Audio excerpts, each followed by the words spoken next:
Motor Vessel Tosca. Motor Vessel Tosca. Vacate your engine room. Vacate your engine room. We're prepared to subject you to disabling fire. Naglabas ng video ang Pentagon ng pag-intercept ng US Navy sa Iranian vessel na MV Tuska na papasok sa port ng Bandar Abbas sa Gulf of Oman nitong linggo, April 19 na oras sa Amerika. Umabot ng 6 na oras ang radio challenge ng US sa nasabing barko, subalit nagtangka pa ring lagpasan ang US blockade. Hindi ito tumigil, kaya pinaputukan na ito ng puwersa ng Amerika.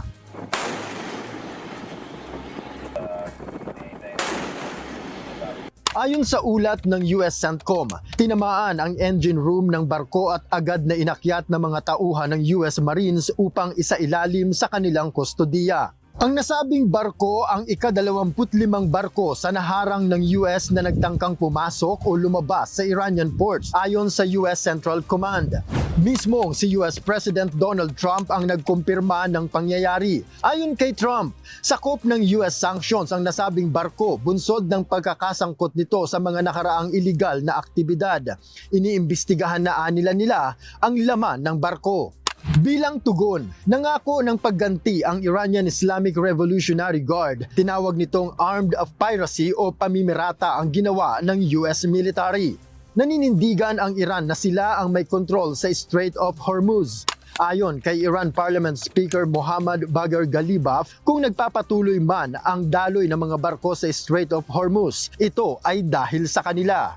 Question rin ito ang sinasabi ng US na dahilan ng blockade ay para malayang makadaan ang mga barko, pero maliban sa kanila, hindi aniya ito maaari.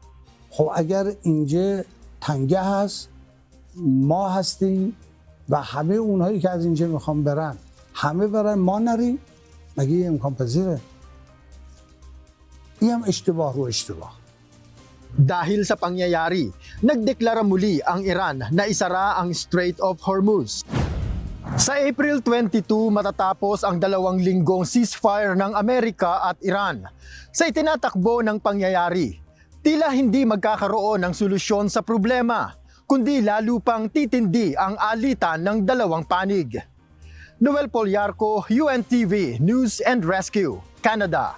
Diyos ang aming sandigan, serbisyo publiko ang aming pinahahalagahan.